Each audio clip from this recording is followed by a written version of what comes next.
Hola,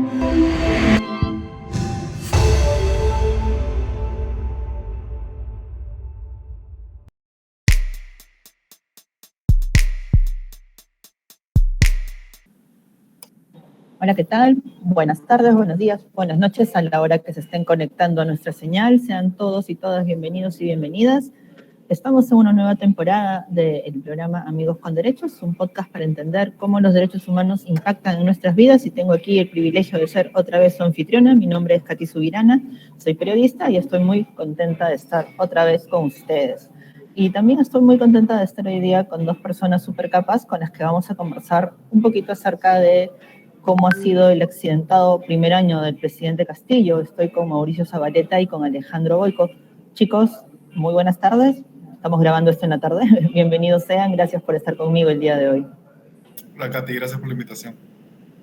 Mucho gusto, buenos días. Pues decía que como decíamos en la presentación, vamos a hacer un pequeño balance de cómo ha sido este primer año con el presidente Pedro Castillo, un año que empezó de forma accidentada y que ha transcurrido no de forma menos accidentada, ¿no? Alejandro, de repente podríamos empezar contigo. Estamos con un presidente que en menos de un año ha acumulado 5 denuncias fiscales, algunas por corrupción, incluso se le ha acusado de ser el jefe de una organización criminal.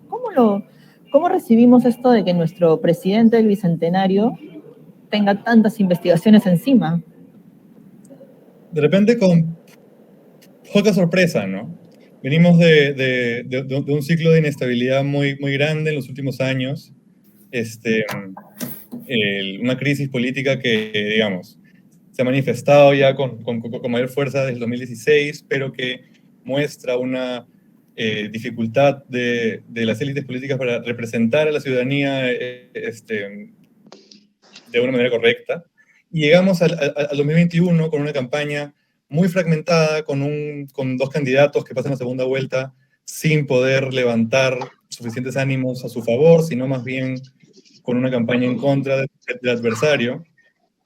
Y finalmente quien gana es un candidato que viene de las afueras, digamos, de la política, desde la periferia, de muchas identidades que son finalmente sectores muy excluidos de la presencia del Estado, ¿no? Y es este flujo de identidades lo que permite que Pedro Castillo llegue a la presidencia, pero también lo que hace que tenga una oposición tan fuerte durante campaña y durante su gobierno, ¿no?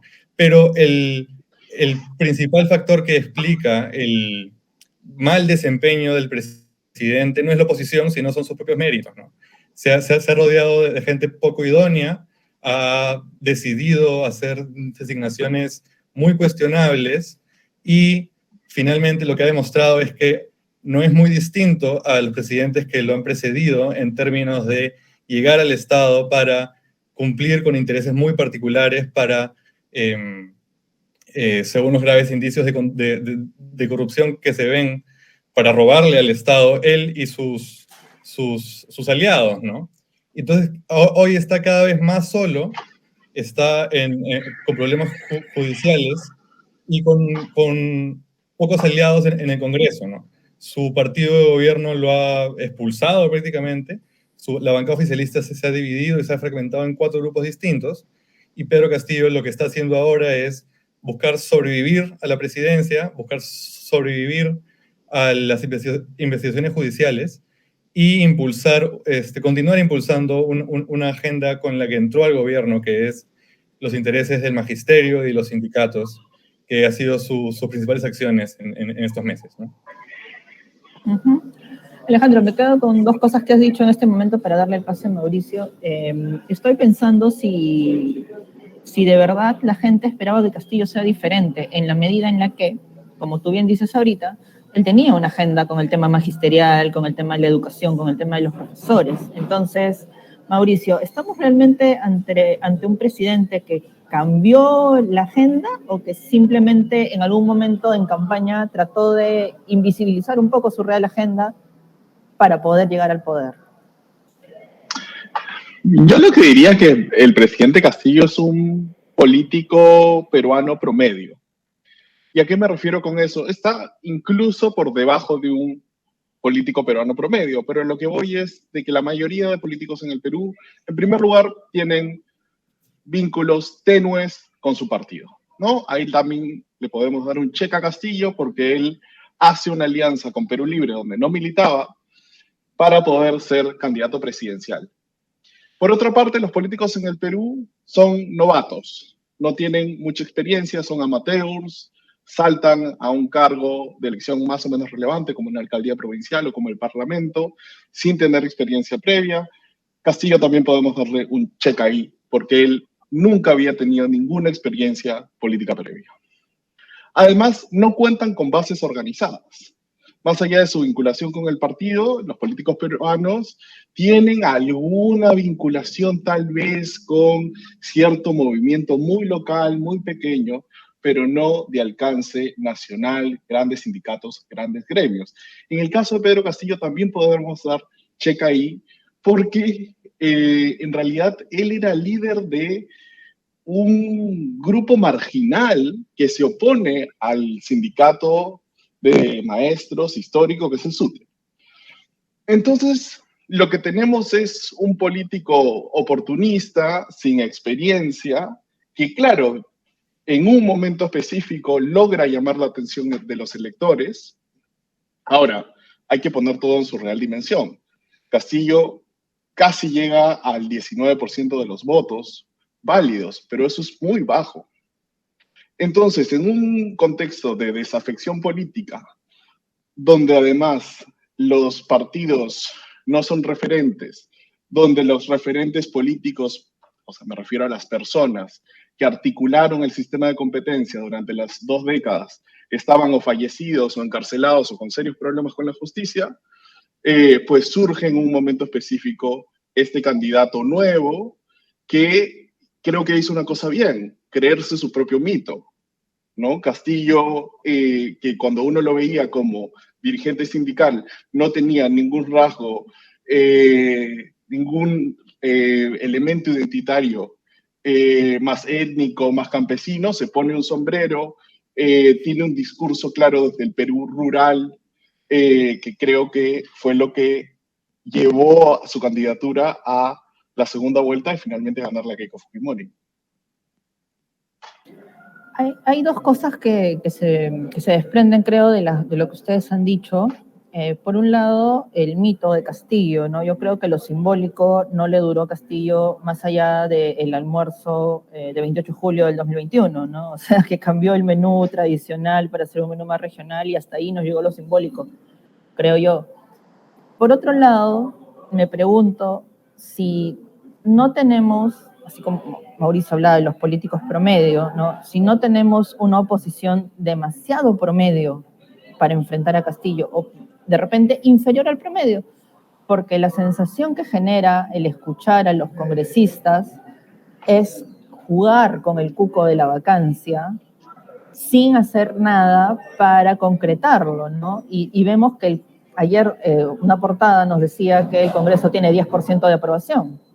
Entonces me pregunto yo, ¿será que tenemos una oposición o un Congreso a la altura del presidente que tenemos, es decir, igual de malo? Alejandro. Yo no. Creo que es evidente que el principal aliado de Castillo como presidente, pero también como candidato, fue quien tenía al frente, ¿no? Para que alguien como con las características que ha mencionado Mauricio llegue a la presidencia, porque en un contexto muy específico de esa campaña, todas las élites a las que Castillo se oponía identitariamente y discursivamente, se juntaron para hacer una campaña con una estrategia, valga en verdad, bien tonta, por mencionarlo de alguna manera, ¿no? Cargada de racismo y cargada de mentiras que le dieron razón o le dieron sustento a esta imagen que Castillo había creado de sí misma, ¿no?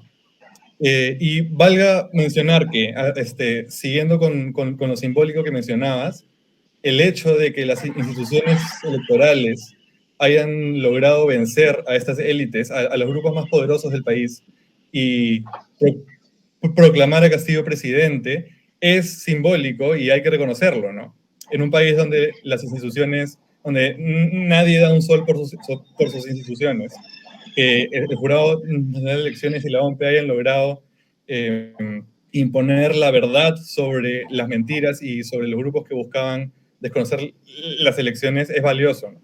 Y después, como presidente, Pedro Castillo otra vez se ha enfrentado a una oposición poco estratégica, poco articulada, cuya fragmentación les pasó factura y terminaron haciendo un control político muy selectivo y muy tardío que, por ejemplo, en lugar de concentrarse en interpelar y censurar ministros impresentables, que Castillo nunca ha debido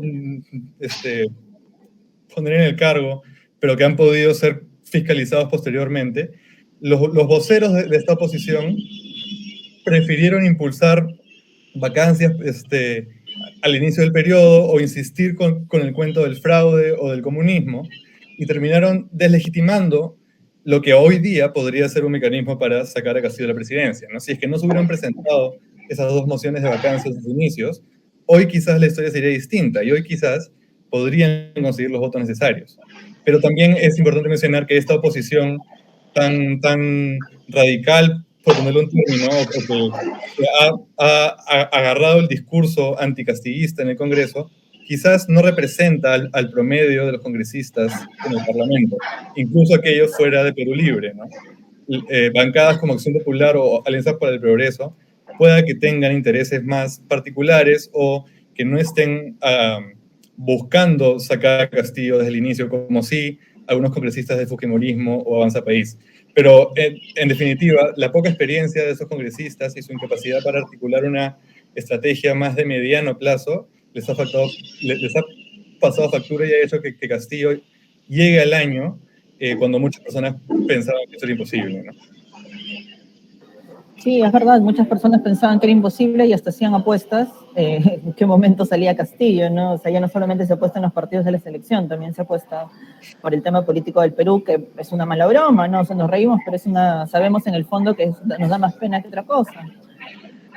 Mauricio, ¿tú consideras que este cupo de la vacancia o estas dos mociones presentadas al inicio, como bien mencionó Alejandro, de verdad han hecho que el panorama o que la idea de la vacancia no pase más allá de ser eso, el cupo?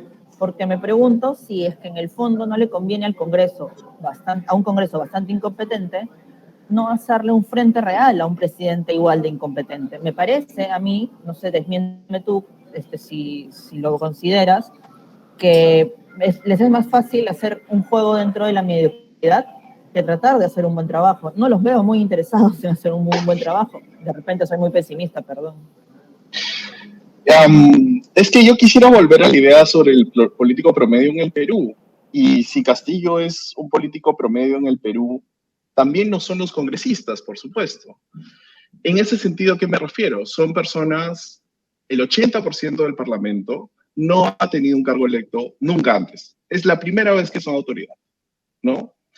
Entonces, cuando tú no tienes una trayectoria política, ni tampoco tienes posibilidades de reelección, porque primero la reelección está prohibida de manera inmediata y luego volver a hacer el comeback es muy difícil para los políticos en el Perú, pues lo que estás negociando es lo inmediato, ¿no? Lo que puedes hacer en ese momento. La mayoría de congresistas que ha tenido que invertir de sus recursos, en la mayoría de los casos, ¿no?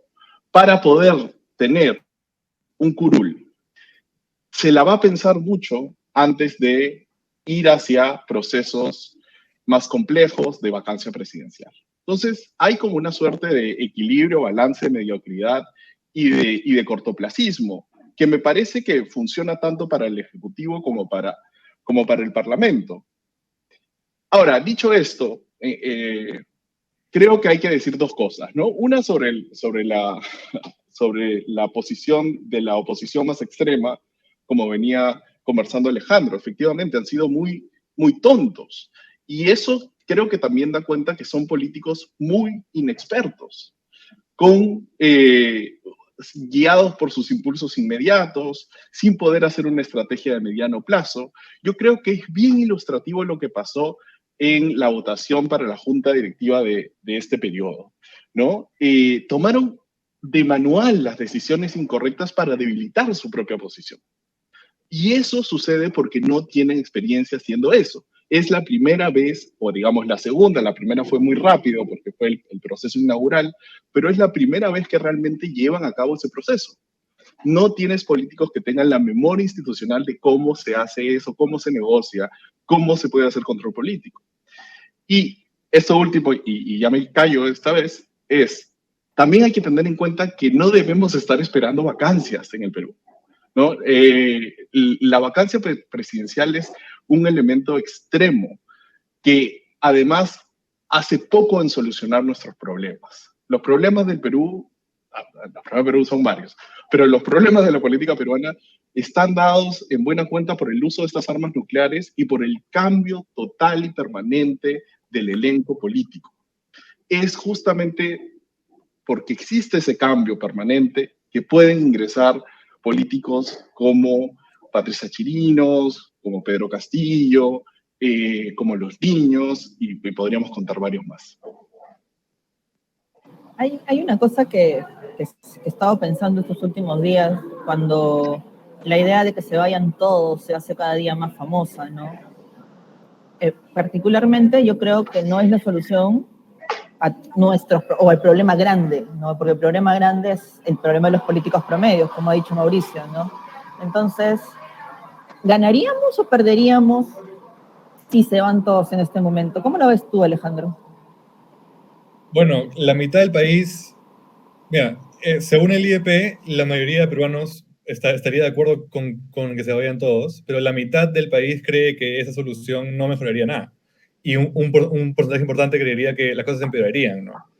Porque, como bien dices, el problema no está en los actores actuales, sino en parte también en la oferta política y cómo se eligen a los candidatos que finalmente van a entrar al Congreso.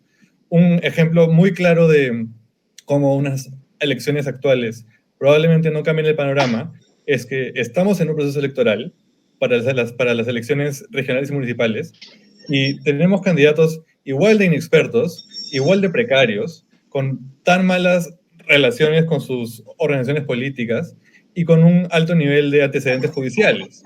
Las condiciones que han llevado a la crisis política actual no empezaron con Pedro Castillo ni con Keiko Fujimori, ¿no?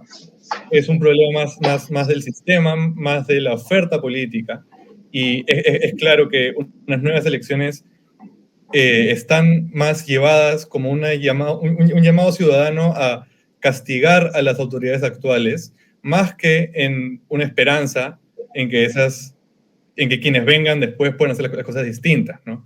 Pero sí es importante mencionar cómo este año ha desgastado mucho a quienes fueron nuevos políticos, y el castigo ciudadano, el deseo ciudadano por castigarlos, vacándolos o cerrando el Congreso o con que se vayan todos, es cada vez más grande, incluso cuando no hay esperanzas de que el futuro pueda ser mejor, ¿no? Claro, sí, tienes razón, no hay esperanzas de que el futuro inmediato al menos sea mejor. Y en ese sentido, Mauricio, estaba pensando en que o sea, si bien hay un porcentaje de la población que coincide en que se vayan todos, yo creo que ese porcentaje de la población tiene, dentro de eso hay varios grupos que tienen intereses muy diversos, unos entre otros. Entonces, si se van todos, mañana probablemente creo yo, podría entrar una persona que tenga poco o nada que ver con una agenda de izquierda de repente, porque el hecho de relacionar a Castillo con la izquierda ha desgastado bastante la imagen, pero también por el hecho de que no es, más allá de Perú Libre, que llegó con una gran bancada, aunque ahora está fragmentada,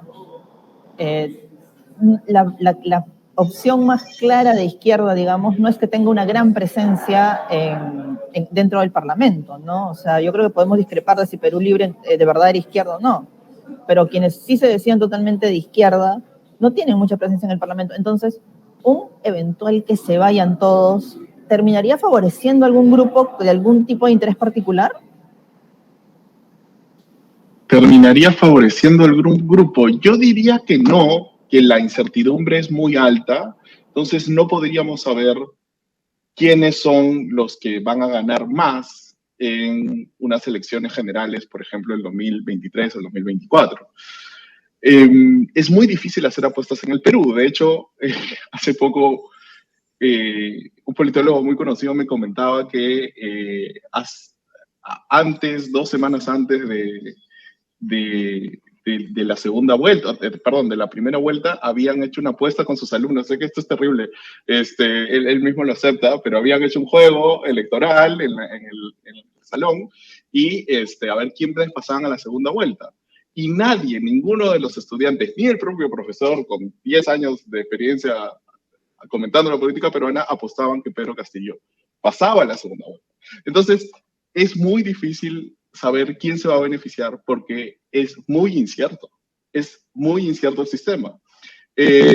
Lo que sí podríamos decir es de que, más allá si pensamos de izquierda o derecha, lo que va a suceder es que políticos muy similares a los que tenemos ahora, con los mismos comportamientos que ya hemos descrito, vuelvan a tener una presencia muy importante en el Parlamento, tal vez en el Ejecutivo.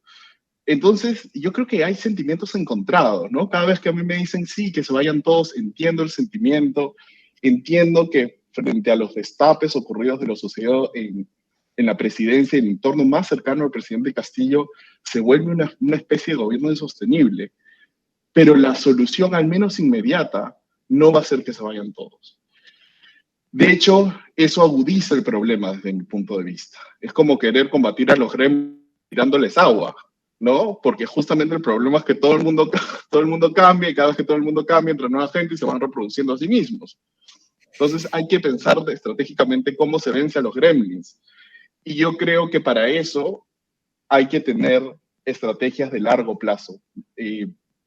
Yo creo que si hacemos reformas políticas y nos ponemos de acuerdo en ciertas reformas mínimas, debemos tener en cuenta que esas reformas tendrán efecto no ahora, no mañana, no el siguiente año, sino de acá 5 y 10 años.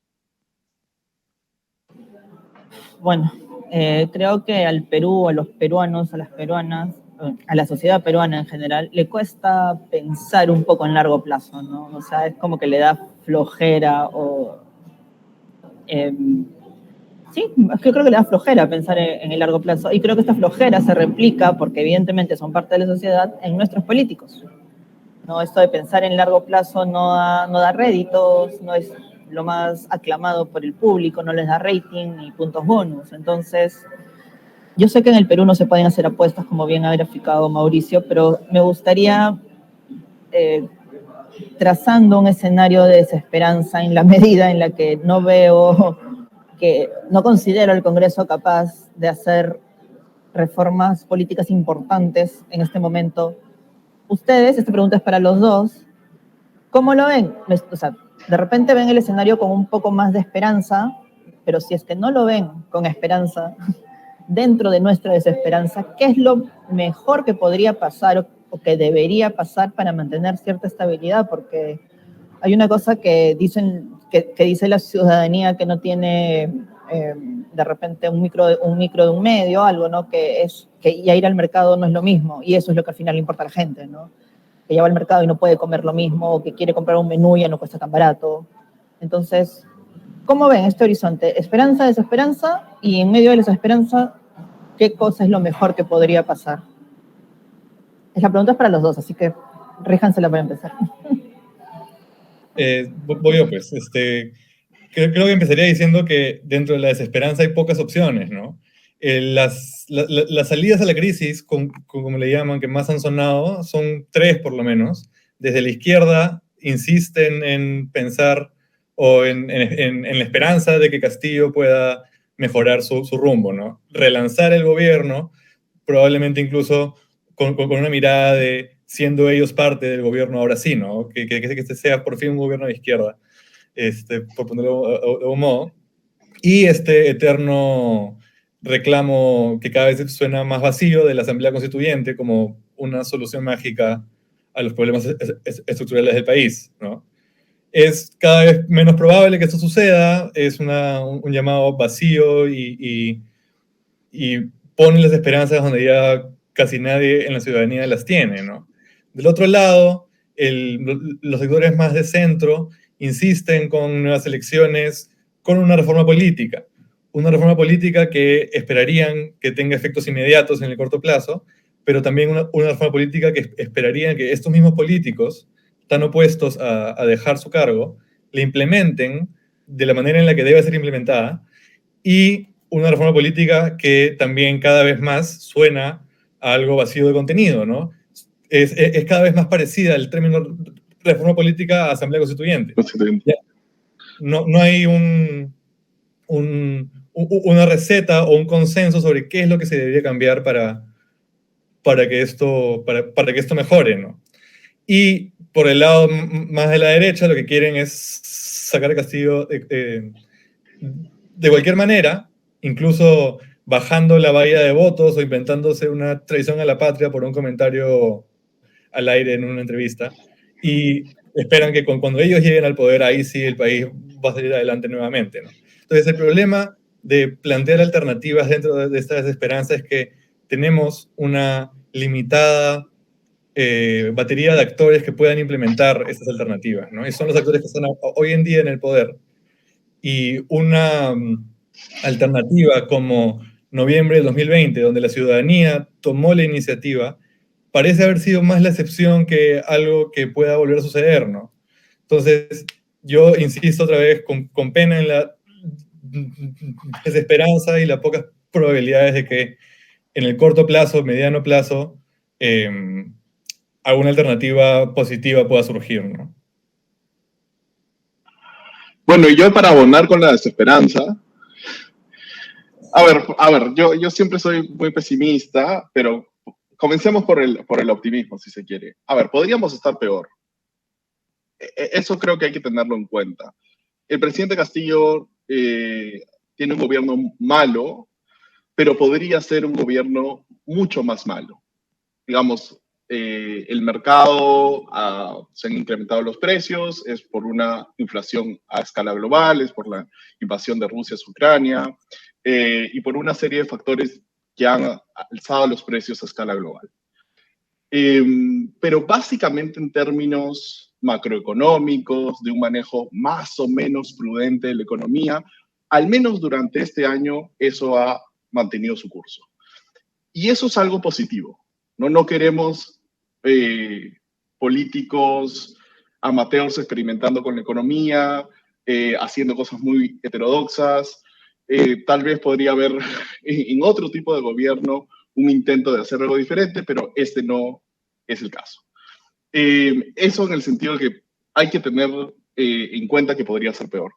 Y en segundo término, ya para ponernos un poco más pesimistas, ya para ir más a lo sistémico, creo que el problema inmediato en el Perú, y es el que tenemos, es que, y esto es un argumento de Rodrigo Barrenechea, que lo acaban de hacer junto a Daniel Encinas en un artículo reciente, es que la democracia en el Perú parece estar muriendo de irrelevancia, ¿no? Generalmente los politólogos pensamos que la democracia muere cuando alguien coge mucho poder y atenta contra las normas democráticas, ¿no? Pensemos, por ejemplo, aunque en su término caricaturesco, en Merino si hubiese triunfado, ¿no? Toma el poder, las Fuerzas Armadas le contestaban el WhatsApp y reprimía a la ciudadanía. Pensemos eso. Pero en el Perú no pasa eso. Merino es un tipo irrelevante. Las Fuerzas Armadas no le terminan contestando el WhatsApp. Y lo que tenemos son políticos con poca vinculación con el régimen democrático, poco interés en mantener el Estado de Derecho y muy interesado justamente en personales del cargo público. Y si es que eso continúa, si es que ese tipo de políticos se sigue reproduciendo en el Perú, lo que vamos a tener es, creo yo, una muerte lenta, y otra vez este es un argumento de Rodrigo y de Daniel, que tiene poco antecedente en otro tipo de democracias. Es algo, si se quiere, de alguna manera nuevo al menos en América Latina, y que es de mucha preocupación. Bueno, somos tres desesperanzados. Nos hemos reunido hoy a conversar acerca del futuro del Perú, más que del futuro, del presente, ¿no? A darle una mirada al presente. Y bueno, yo les quiero agradecer mucho a Mauricio y Alejandro por haber conversado conmigo. Yo sé que en el fondo los tres, por más desesperanzados que seamos y que nos confesemos, alguito de esperanza tenemos en que, claro, como dice Mauricio, las cosas podrían... Entonces, solo nos queda a nosotros seguir trabajando para que no empeoren las cosas cada uno desde nuestro campo, ¿no? Mientras vemos cómo los políticos se sacan los ojos y se levantan en peso al Perú. Disculpen el pesimismo. Gracias otra vez a Alejandro y Mauricio. Gracias a la producción de este programa, Juan Quejara y Ale Pinedo. Hasta el próximo programa, hasta la próxima edición. Hasta luego. Un gusto. Hasta luego. Hasta luego. Gracias.